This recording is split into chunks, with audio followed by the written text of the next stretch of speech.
मग ही गाडी सकाळपासून दुसऱ्यांदा फिरताना संबंधित नागरिकांनी मला फोन करून सांगितली पहिल्यांदा राऊंड झाली साहेब, आत्ता मी बघितलं दुसऱ्यांदा परत एकदा गाडी भरती आहे.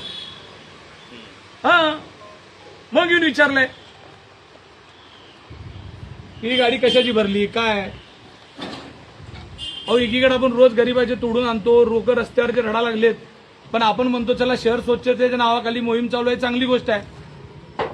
पण साहेब ही काय शहर स्वच्छ करायचं आहे का शहर साफ करायचं आहे लोकांच्या खिशातनं पैसे काढून.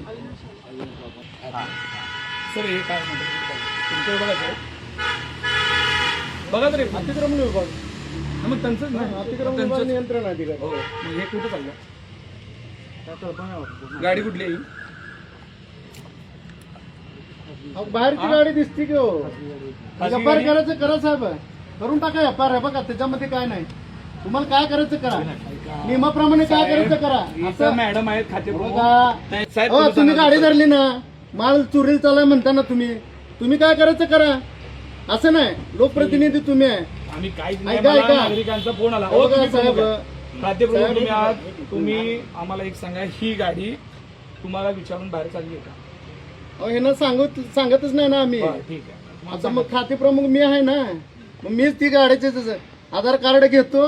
आधार कार्ड आणि ज्याच्या पावत्यात आता एवढे टपरे आहेत. नाही आता भरलेली गाडी कोणाची चालली आहे. भरलेली गाडी देणार आहे ना त्याने. आधार पावती कुठे आहे? आधार कार्ड देणार आहे त्याने. कोण आहे आधार कार्ड दिल्याशिवाय मी गाडी बाहेर जाऊ देत नाही. एवढे जबाबदार आयुक्त असताना त्यांच्या समोर असं बोललं जातं, तुमच्या दोघांच्या समोर आयुक्त आहेत तुम्ही. बोलू नका.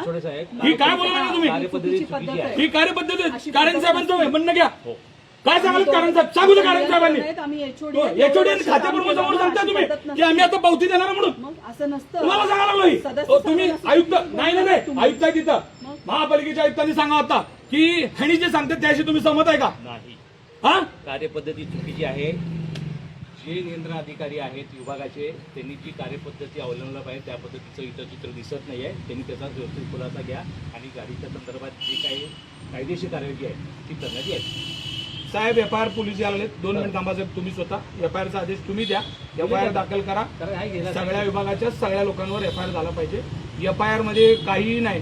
जे इथं होते तुमच्याकडे अजून माझ्याकडे कॅमेरे आहेत, इथले कॅमेरे तुम्ही तपासायचे, पोलीस तपासतील. तुम्ही नाही हात लावाच त्याला, तिथं पोलीस त्याला त्या कॅमेऱ्याला हात लावतील. तुम्ही नाही, पहिला फक्त एफआयआर तुम्ही द्यायचा. आणि तुम्हाला जर माहित नसेल तर तुम्ही एफआयआर देऊ शकता, आणि तुमच्यावर द्यायची असेल तर ह्यांनी देतो. बरोबर आहे का. तुम्हाला द्यायची नसेल तर तुमच्या सहित ह्यांनी देतो.